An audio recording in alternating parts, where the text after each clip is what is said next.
On va le mettre chez maman qui prend le temps de l'avant. OK. OK. Bon, ben. Y aller, c'est parti. Monsieur Deberge, êtes-vous né à Normandin? Oui. Je suis né en 1909. Le 11 février 1909. Votre père venait de quelle région lorsqu'il a décidé de venir voir les terres prometteuses du lac Saint-Jean? Car c'était ce qu'on disait à l'époque. Mon père, il est arrivé, lui, c'est en 1895. Ça fait curieux quand on pense à ça, la manière qu'il nous racontait ça. De quelle manière qu'il est arrivé. Il avait été travaillé à Montréal. Vous savez, ce qui a été élevé, le port de Saint-François-de-Montmagny, lui. Puis, c'était une vieille place. Il n'y avait pas de... Il n'y avait plus de terre disponible. Puis, il y était plusieurs garçons, eux autres. Ça fait que mon père a décidé de partir et aller gagner sa vie à Montréal. Là, il a travaillé rendu à Montréal, il s'est engagé comme débardeur. Il a été là pendant 2 ans. Au bout de 2 ans, il a décidé de venir se promener chez lui, à maison paternelle, à Saint-François-de-Montmagny, voir ses parents. Puis c'est là quand on pense, vous savez, comment est-ce que c'est la Providence, joue son rôle. C'était le 2e dimanche, après qu'il a assez gagné d'argent, lui, dans le temps qu'il était débardeur, puis qu'il pouvait s'être habillé, vous savez, il a décidé de venir se promener. Ça fait que là, quand il est arrivé chez lui, le 2e dimanche, en allant à la messe, il était à la messe, c'est faux, puis il est curieux de coïncidence, il y avait un prêtre colonisateur. Puis dans son sermon, lui, là, il a parlé de la colonisation. Il a parlé surtout du lac Saint-Jean. Il y en avait déjà qui étaient partis pour venir habiter le lac Saint-Jean. Ça fait qu'en dînant le midi, mon père se met à dire ça à son père. Il dit, papa, il dit, j'ai envie d'aller voir ça. Si vous pensez de ça. Ah ben, il dit, mon pauvre petit garçon. Il dit, si ça te fait plaisir d'y aller, il dit, vas-y voir ça. Ça fait que toujours qu'il est parti, puis il s'est envenu ici, à Normandin. Dans ce temps-là, les forts étaient à Roberval. Même de ça, oui, c'était à Roberval. Il est parti de là, puis il s'est envenu à pied, ici à Normandin. Puis il a été séfoué, dans ce temps-là, il y avait un nommé Pierre Morin, qui se trouvait parent un petit peu avec lui. Il s'est en allé, sa première place, c'est là qu'il s'est en allé, puis bien content de se rencontrer, de parenté. Ça fait que là, parle, j'ose te voir que là, il est venu la question des terres.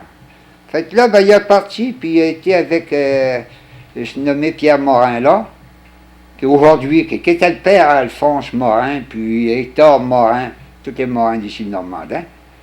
Ça fait que là, il a décidé, lui, d'acheter la terre qui a appartenu à Albert Lévesque. Aujourd'hui, c'est Jérémie Lévesque qui a ça, en face de Montréal aujourd'hui.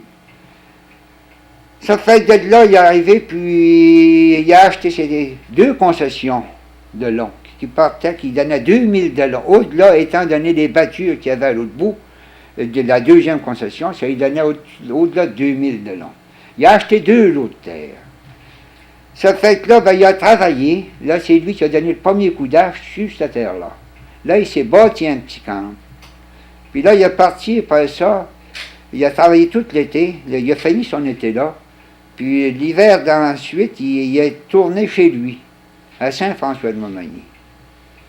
Puis l'année suivante, il s'est envenu travailler encore, à reprendre sa terre, là, tout bon. Puis là, il s'est envenu, lui, là, l'année suivante, il s'est envenu avec 2 petits bœufs que son père lui avait donnés. 2 jours avant qu'il parte de Saint-François avec ses petits bœufs, là, ils ont commencé à les dompter. Ils attelaient, puis ils domptaient, puis pour partir pour faire le trajet de Saint-François-de-Montmagny, aller à Québec, à Lévis. qui donnait une affaire de 30 000. De là, ils ont embarqué sur le bateau, ces petits bœufs-là, puis ils ont débarqué à Chicoutimi. Puis là, ben, il s'est rendu à Normandin avec ses petits bœufs. Puis c'est là qu'il a commencé à rendre ici, il les a domptés. Il s'est mis à travailler, il a agrandi sa terre un petit peu.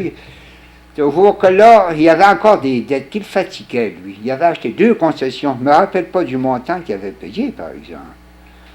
Mais toujours qu'il a décidé de faire la terre, de l'eau qui venait d'ouvrir. Il y avait à peu près une vingtaine d'arpentes faites de terre. Il a eu l'occasion, en tous les cas, il a vendu, il n'a pas bien faire, il a vendu le lot qui avait commencé à défricher, le camp, ainsi de suite. Il s'est en allé sur la 2e concession, qui se trouvait au rang 8. Là, ça lui donnait l'occasion. Là, il a tombé plus de dettes. Les dettes le fatiguaient, lui, mon père. Fait que là, il a commencé tout en eux. Là, il est arrivé, puis il a commencé à défricher. Il s'est tenté, là, en arrivant, là, il s'est mis une tente pour commencer, puis il s'est bâti un camp. Toujours qu'il a agrandi sa terre de petit à petit, comme ça. Puis après ça, bien là, quand il est arrivé, lui, ici à Normandin, il avait 22 ans. Puis là, ben, il était rendu à 24 ans, là. Puis, il a décidé de prendre compagne. C'est là qu'il s'est marié avec ma mère, Julie Hamel. D'abord, Julie Hamel, il avait fait la rencontre, il avait connu la famille des Hamel, lui, étant donné que mon grand-père Hamel était arrivé avant toute une famille. Mais que ce que vous ne voudrez pas oublier non plus de raconter un petit peu, en passant, vous savez, comment est-ce que c'est que mon grand-père Hamel est arrivé ici à Normandin. Ça, c'était fait un peu cocasse, ça, vous savez. D'abord, mon grand-père Hamel, il est parti d'Aubinière. Il y avait 8 enfants. Fait que donc, avec le père et la mère, ça tombait 10. Fait que là, ben, ils ont décidé de venir s'établir au Lac-Saint-Jean. Ils ont parti, eux autres, avec tout le bagage. Peut-être ça curieux, avec 2 sets de salon, vous savez, puis le poêle, le frigidaire, tout ainsi de suite, mais tout le bagage était embarqué d'une charrette à 2 roues. Il y avait 8 enfants, puis les 2 qui faisaient 10.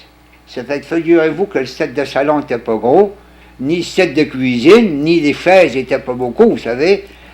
Il est parti avec un cheval attelé sur une charrette de l'Aubinière.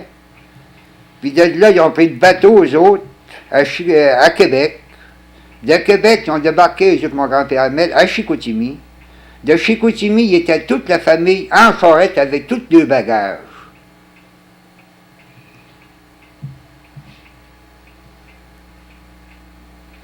Ils sont venus s'installer, ils étaient installés ici à Normandin. Oui, ils sont partis avec tous les bagages encore avec le cheval attelé sur la charrette, puis ensuite de ça, la vache attachée en arrière. Il y avait une vache aussi. Ils sont partis de Chicoutimi, puis ils sont revenus. Toujours que je ne peux pas vous dire comment ça les a pris le temps de partir de Chicoutimi à venir à Normandin.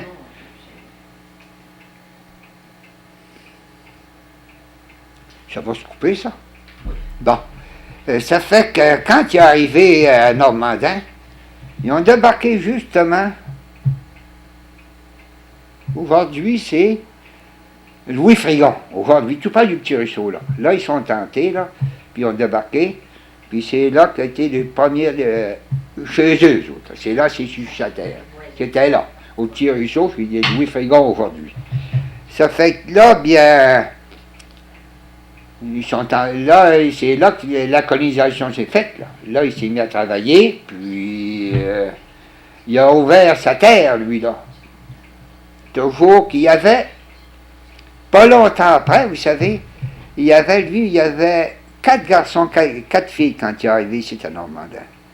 Ça fait que là, l'année suivante, oui, c'est l'année suivante, là, il y avait un bon marché à faire. Il y avait 3 lots à acheter, voisins, puis il trouvait donc ça d'adon pour ces garçons. Il y avait toute sa famille autour de lui, puis là, ben ça, c'est ça qu'il rêvait. Fait que toujours, mon grand-père Hamel, lui, il a parti il n'y avait pas le moyen de se payer de bus. Il est parti de Normandin, il a été à l'Aubinière pour avoir secours de la famille, des Hamel, de sa parenté qui était à l'Aubinière, à pied. Il a fait son voyage à pied, aller-retour. Quand il est arrivé là-bas, le résultat de son voyage, il est arrivé là-bas, puis ils ont dit, viens-t'en par ici, si tu veux, on va arriver, puis on va t'aider, mais si tu restes là-bas, c'est une affaire qui n'a pas de bon sens du tout, du tout. Ben, il dit d'abord que vous ne voulez pas m'aider, il dit, je m'en retourne. Il s'est envenu, il est venu en bout de s'arranger, qui a racheté les 3 lots autour, puis il a tout établi ces enfants-là. Qui aujourd'hui, qui étaient à la terre, plusieurs ont connu, de Gédéon Hamel, Joseph Hamel, Théophile Hamel, hein, il a tout mis ses garçons autour de lui, puis ils ont tous fait le terre, puis en tout cas, ils ont tous tombé à l'état de vie. Ça fait que j'en reviens à mon père après ça. Lui, pour aller travailler sur la 2e concession que vous parlez, là, vous savez, il y avait un chemin. Il ne faisait pas le tour par le village comme aujourd'hui. Il n'y avait pas les chemins d'aujourd'hui. Vous savez, il a été longtemps, lui, que pour venir... mais pour venir ici, sur les Hamel, qui se voisinaient, il venait une fois de temps en temps, il y avait comme d'argent, il y avait des jeunesses chez les Hamel, puis lui, ben, il était garçon. Puis après qu'ils ont été mariés, ben là, il se voisinait de temps à autre. Il vous dit que ça ne sortait pas souvent. Mais quand il est arrivé au rang 8, fallait être courageux. Parce que son premier voisin, d'un côté, il était à 2000. L'autre côté, il était à 1,5 $. C'était un nommé Jean Villeneuve, en tous les cas, qui était son 2e voisin. Ça fait que c'est donc à dire, vous savez, qu'il n'y avait pas... les sorties étaient très, très rares. Ensuite de ça, bien, il s'est mis à défricher. Des friches, mais il a fait de la terre, il s'est mis à cultiver, il a fait des semences, la vie a continué. Il y avait 2, 3 enfants. C'est quand maman nous racontait comment c'était les premières années. Oui, mais maman, elle a tout le temps aidé mon père dans le champ, vous savez. Puis c'est quand les premières années, oui, mais les enfants, tu sais qu'ils gardaient, il n'y avait pas de voisins. Ben, dit ton père, dit, faites une petite voiture, dans le temps des foins, par exemple, pour serrer le foin, n'importe quoi. Ou s'il allait, il aidait à travailler dans la terre, il avait fait une petite voiture, puis quand il partait, il attachait il embarquait les enfants dans une petite voiture, puis il traînait avec eux autres toute la journée. S'il serrait du foin, s'il était attaché en arrière de la charrette, la petite voiture était attachée en arrière de la charrette, puis il y avait tout le temps les enfants proches. Ça fait qu'il n'était pas inquiet des enfants. Du tout. Vous aviez combien de frères et sœurs, M. Théberge? Moi, j'ai 8 frères. D'abord, ils ont eu 4 chez nous autres, ils ont eu 14 enfants. Il y en a un qui est mort à l'âge de 15 jours, 3 semaines. Fait qu'on restait 13, on restait 8 garçons, 5 filles. Ouais, 8 garçons, 5 filles. Oui. Vous êtes marié à Normandin? Oui, je me suis marié à Normandin. En quelle année? Oui. En 1929, justement. Je me suis marié jeune, moi. Ouais. D'abord, vous savez, j'ai eu l'avantage, j'ai connu ma femme, je l'ai connue jeune, puis... les chemins sont améliorés. Les chemins sont améliorés. Votre femme est à Normandin? Ma femme est venue au monde, à Normandin aussi. Ah oui. Mais en tous les cas, oui, elle est à Normandin aussi, puis elle restait pas loin, elle était chez nous il y a 1,5 $. Ça fait que nous autres, dans ce temps-là, 1,5 $, ça, j'ai été la voir plusieurs fois, à pied. Ah oui, à pied. Ça... Puis vous avez eu combien d'enfants? 10, 5 garçons, 5 filles. Vous étiez également sur une ferme, vous? Oui, j'étais sur une ferme. Je suis venu au monde sur une ferme, puis après ça, quand j'ai commencé, je me suis mis, on a été, je pense, on a été 3 ans ou 4 ans à la vieille maison. Puis de là, après ça, ben, on s'est en allé, nous autres, sur une petite terre que mon père m'avait passée. Puis, ça vaut à peine de vous raconter ça. Comment est-ce que c'est que ça pouvait être payant? J'ai encore mon livre de comptabilité de la première année, de 1933. de 1933, j'ai mon livre de comptabilité ici. On avait 3 enfants dans le temps.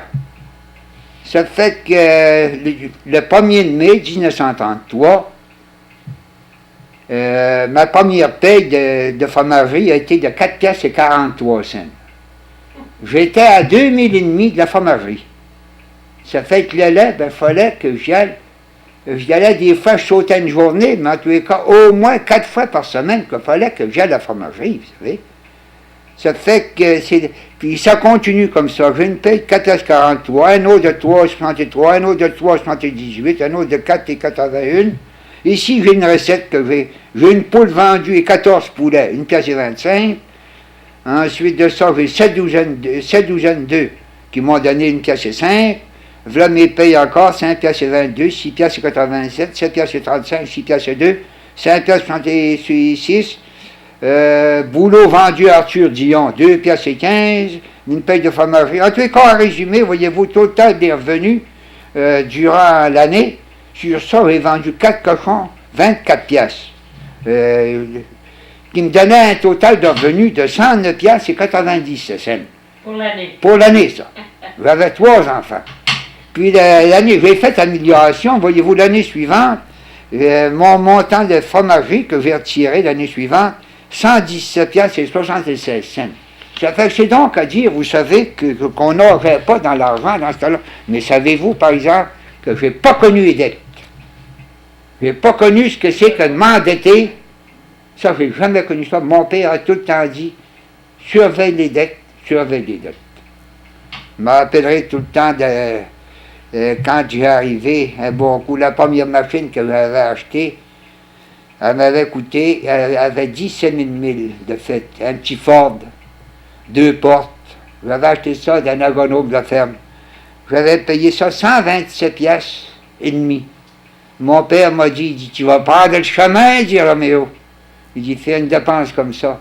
Vous savez, dans ce temps-là, fallait y penser un peu comment c'est que c'était. C'était les revenus presque de l'année. C'était presque les revenus de l'année. Mais ça, quand j'ai acheté mon petit Ford, par exemple, là, c'était au bout de 7-8 ans, 5, 6 ans, en tout cas. Il y avait eu une amélioration, voyez-vous, un peu dans le temps, ça. Qui a cette ferme-là à présent? La mienne, c'est un nommé Fortin, mais celle de mon père, puisque c'est que j'ai été élevé, aujourd'hui c'est un de mes garçons, c'est le 4e de mes garçons qui l'a. Aujourd'hui c'est Réal. C'est lui qui a la terre de votre père. Ah oui. Puis où est-ce qu'on a resté? Puis où est-ce que c'est qu'on a resté Au début de ouais. Ben oui. En tous les cas, c'est lui qui la terre n'a pas changé de nom, elle. Du tout, du tout. Vous avez commencé avec un troupeau là, de combien de bêtes? Moi, quand j'ai commencé, mais mes payes de fromagerie, par exemple, j'ai commencé avec 6 vaches. C'est-à-dire 6 vaches dans ce temps-là, je n'avais 5, c'était leur premier veau, puis il y en a une qui était, comment on dit, une vieille vache, hein? Une vache rogée. Ça fait que c'est avec ça que j'ai commencé, puis après ça, j'avais 15 poules quand j'ai commencé. J'ai arrivé, moi, avec 6 vaches, puis 15 poules. C'est avec ça que j'ai perdu, puis un cheval. Puis là, l'été, vous alliez à la fromagerie, mais l'hiver... Ah ben l'hiver... Si vos vaches donnaient encore du lait... Oh non! Oh non, l'hiver, voyez-vous, on les mettait à part ici. On s'en gardait une pour le lait des enfants, pour la maison. Dans ce temps-là, il n'était pas question de faire le lait d'hiver, ça. Hein? Ça, c'était à peu près impensable. Le lait pour la famille mais, seulement. oui. Mais l'hiver, par exemple, je n'ai jamais resté à rien faire. Nous autres, vous savez, dans ce temps-là, sur nos terres, il y avait du bois. Puis l'hiver, après ça, ben, ce que c'est que vous faisait du bois de chauffage. L'hiver, puis on le vendait l'hiver d'ensuite. Mais pour vous dire comment c'est que c'était payant, par exemple, le bois de chauffage qu'on faisait durant l'hiver, là. Je faisais environ 60-75 cordes de bois. Ça, c'était à peu près l'avril, avec des billots au travers, vous savez, qu'on vendait l'hiver d'ensuite. Mais ça, là, je vendais le bois, 1 pièce et demie la corde. Ça, comptez ça aujourd'hui, quel salaire qu'on pourrait se faire dans ce temps-là. Vous savez Ça, qu'aujourd'hui... c'était rendu au village, là. C'était rendu au village. Si vous prenez aujourd'hui, commencez à arriver, vous partez de chez vous, vous en allez dans le bois, vous bûchez votre corde de bois, puis vous le sciez, vous le mettez à 18 pouces de long, vous le fendez, vous le cordez pour le faire presser durant l'été. Là, l'hiver suivant, vous arrivez, puis vous prenez un cheval, puis vous le chargez dans la voiture, puis ça me prenait une grosse demi-journée, puis venir ma corde de bois ici, puis au village. Ça fait que c'est donc à dire que comptez comment est-ce que c'est qu'on se faisait de l'heure, je vous dis qu'on se faisait pas faire de l'heure. Après ça, ben, je peux vous dire en passant que là, j'ai fourni un type à 1,5 pièce la corde pour tout l'hiver, mais du bois, tout le monde en avait. Mais lui, j'étais averti qu'il ne pouvait pas me payer avant le 1er de juillet, l'été des suivants, étant donné que son terme de terre arrivait hier qu'au 1er juillet. Ça fait que je vendais mon bois, comme ça, voyez-vous, payé plus tard. Comme j'ai vendu du lard, voyez-vous, ça, je vais vous conter un fait, puis vécu, ça, c'est vécu, ça. J'avais à peu près 3000 livres de l'or.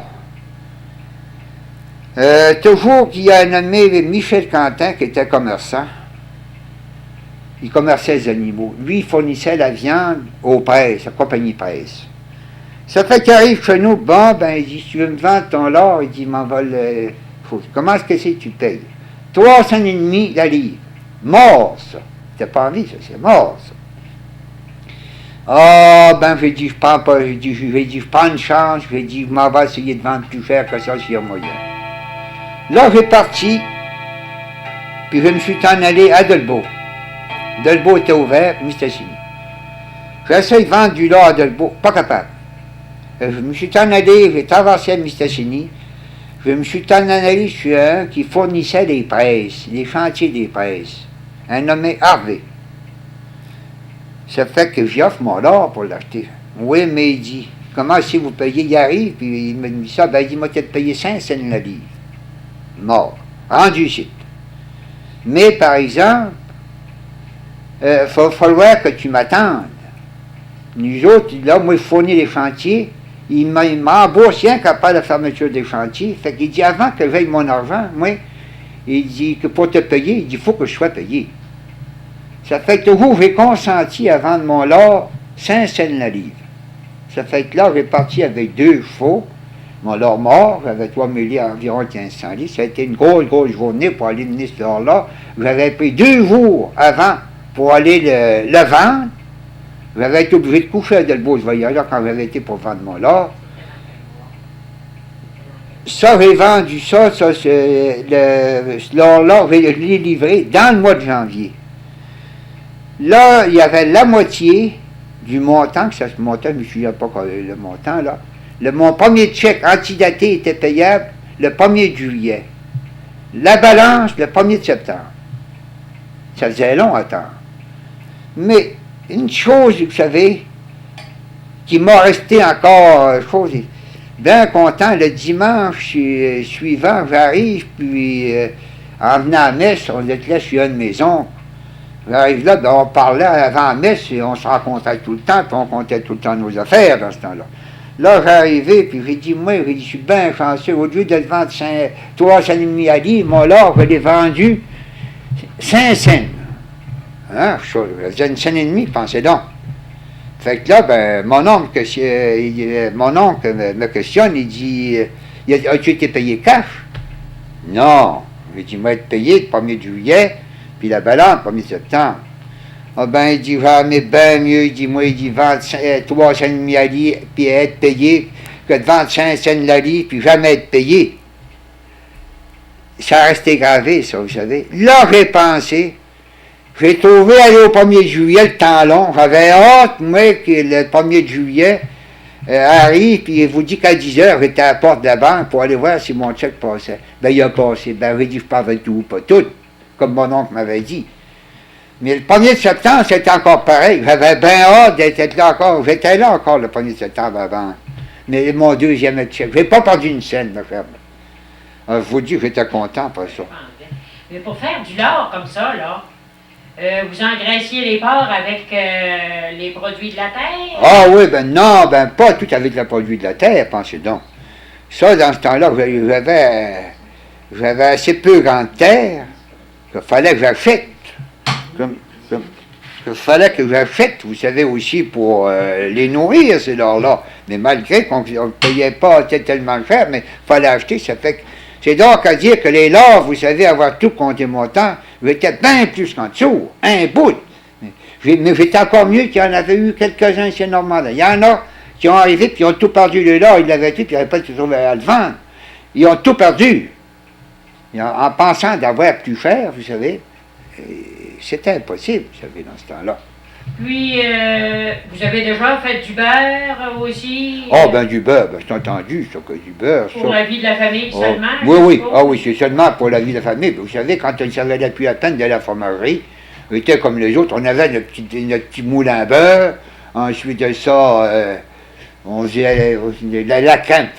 La crème, c'était défendu de la manger. Pensez donc, mais on ne se faisait pas de ménager, par exemple. On ne gaspillait pas, on n'était pas capable de gaspiller, pensez donc. Mais on était heureux, vous savez. Alors, on arrivait, puis, comme il faut, j'ai acheté un paquet de tabac pour fumer comme aujourd'hui. J'ai tout le temps fumé. Mais aujourd'hui, vous payez un paquet de tabac, je pense que c'est 50, 75 cents. Mais là, dans ce temps-là, je payais un paquet de tabac 10 cents. Je payais un paquet de tabac à 10 cents, mais il y avait juste que des papiers avec, vous savez. Après ça, ben, un petit peu dans les... Je peux vous montrer un petit peu, comment est-ce que c'est, vous parlez, la farine à cochon, vous savez que j'ai acheté Non, la farine à monde ici. 2 piastres. Ça, mais j'ai tout le temps acheté... Faire du pain. Faire du pain. 2 piastres, vous savez, ici, là. Ça fait que, mais c'est pour vous dire, mais j'ai jamais acheté, par exemple, vous voyez ici, j'ai 5 livres, 50 livres de sucre. J'ai jamais acheté, moi, le sucre... aux 5 livres, ni aux 10 livres, jamais. Puis en passant ici, vous voyez ici, voyez-vous, c'est marqué, il y a un gallon de sirop, 50 cents, un paquet d'eau blonde, 10 cents, puis une boîte de galettes à cuire, 16 cents. Ouais. Savez-vous pourquoi cette affaire, ça? Ben ça, c'était pour faire ma boisson. Ça, on appelle ça de la baboche. On n'avait pas de moyen de s'acheter de la boisson. Moi, les garçons, je n'ai jamais acheté. Puis marié, oh ben mon Dieu, je pense que la première pinte de boisson que j'ai achetée, je ne sais pas comment ça faisait le temps que j'étais marié. Ah non, ça, je ne connaissais pas ça. Mais quand il se faisait de noces, n'importe quoi, là, on arrivait pour se divertir, ben c'est là qu'on se faisait ça. On faisait ça avec du sirop, puis on mettait un peu de sucre dans ça. En tout cas, ça nous revenait, ça, une scène, la grosse bouteille. Aujourd'hui, la grosse bouteille de bière, ça nous revenait à une scène, ça. Puis un type qui n'avait pris une bouteille, il n'avait assez pour lui. Il n'avait assez pour lui, vous savez, mais comme aujourd'hui, quand il arrive, on pense qu'il paye la petite bouteille, une pièce et 25. Mais pensez donc, comment est-ce que c'est qu'on n'aurait pas eu le moyen de faire ça, vous savez. Tout à l'heure, vous parliez quand... Vous allez reprendre dans les lieux de votre histoire, on va être obligé de trouver si vous ne reprenez pas. Vous allez reprendre comment est-ce que ça vous coûtait une scène, comme vous avez dit ça, une scène à la grosse bouteille. Vous n'auriez pas eu le moyen, là. Vous allez poursuivre votre idée de ce côté-là. Comme si c'était pas enrichi. Ça vous revenait, là, oui. Moi, ben vous allez prendre comme là. Nous autres, là, avec, comme je vous disais tout à l'heure, le sirop, le sucre, l'eau blanc, la galette à cuire, ben là, nous autres, là, pour un 5 gallons de bière qu'on se faisait, on va dire le mot, ça nous revenait, nous autres, à faire une scène la bouteille. Ça fait que, c'est donc à dire, vous savez que si j'avais été obligé de payer une bouteille de bière dans ce temps-là, seulement 25 cents la bouteille, ça aurait été impossible d'y penser, ça. On n'avait pas les moyens dans ce temps-là. Mais dire qu'on n'a pas... J'ai tout le temps eu un petit peu d'argent. Mais moi, vous comptez un fait, à part de ça. En passant, ça me fait penser un petit peu en passant. Vous savez qu'avec ces revenus-là, on n'avait pas beaucoup d'argent, hein? Bon. Mais toujours que l'hiver, en tous les cas, l'automne, on achetait la farine, tout ce que c'est qu'on prévoyait un petit peu pour nos dépenses. Mais quand c'est venu le printemps, là, je ne voulais pas emprunter. Puis je ne vais pas emprunter non plus. Mais j'avais plus d'argent, je n'achetais plus. Mais j'avais si hâte que la première vache donne son veau pour tuer le veau, pour avoir une peau de veau à vendre. Puis vous savez, là, le premier veau, lui, là, comment s'il venait d'une bonne vache, n'importe quoi, là, je l'ai tué pour avoir 15 cents la peau. Puis avant que les payes de fromagerie arrivent, moi, il y avait une rivière qui passait pas loin de chez nous. Là, j'allais à la chasse au rat musqué le soir. Après ma journée, je travaillais toute la journée, puis je partais, puis le soir, j'allais faire un tour, disons, de la rivière, en descente, tuer un rat musqué ou deux, que je vendais 50 cents la peau. Ah ben là, quand j'avais arrivé, puis que je tuais un rat musqué le soir, ah ben, je vous dis, je suis content, là je m'en vais 50 cents, là. Mais c'est comme ça. C'est pas de la mentir que vous comptez, c'est réel, ça, Mme Boisvert. C'est comme ça que ça se passe. Oui, c'est comme ça que ça se passe. Tout à l'heure, vous avez fait allusion, quand j'arrivais au village, de là, chez un parent. Ça, c'était à l'occasion le dimanche? Ah oui, ou bien... c'était le dimanche. Nous autres, dans ce temps-là, vous savez, c'est pas question d'automobile. Après ça, ben, il y avait, dans ce temps-là, voyez-vous, il y avait des écuries. Même de ça, il y avait des écuries qui se bâtissaient spécialement pour les cultivateurs qui arrivaient du loin pour mettre dételer de chevaux le dimanche. Ah oui, il y en avait qui avaient des écuries spécialement pour ça. Et puis là, ben, nous autres, vous savez, dans ce temps-là, on marquait ça. C'était les gens les plus loin qui arrivaient les premiers à l'église. Puis manquer un dimanche à la messe, ça. Ah ben ça a fait une affaire énorme et terrible pour moi nous faire manquer la messe. Ça, vous savez que la messe, le dimanche, nous autres, c'était sacré, ça. C'est comme quand on arrivait, puis qu'on est jeune, vous savez, quand on était à 4000 et demi de l'église, dans le temps qu'on était jeune, bon, ben demain, les enfants, là, vous allez aller faire les Pâques, là. On va faire nos Pâques demain. Là, on commençait le soir, ils commençaient à nous laver, puis à travailler, puis tout ainsi de suite. Puis le matin, ben, on se levait le matin à 4 heures pour aller faire le ménage. Puis la messe, la basse messe, c'était à 6h30, 7h le matin, dans ce temps-là, vous savez. Puis là, ben, il ne fallait pas avoir bu une gorge d'eau, ni même des choses, on n'a quasiment pas le droit d'envaler notre salive. Il fallait être à jeun pour communier. Puis dans ce temps-là, ça ne communiait pas aux grand-messes, ça communiait seulement qu'aux basses messes. Ils ne donnaient pas communion aux grand-messes. Mais s'il avait fallu qu'il aurait donné de la communion aux grand-messes dans ce temps-là, la messe commençait vers 9h30. On partait tout le temps, nous autres, vers 8h de chez nous pour venir à la grand-messe. On arrivait à une demi-heure. D'abord, mon père était secrétaire, lui, de la municipalité et de la commission scolaire. Puis là,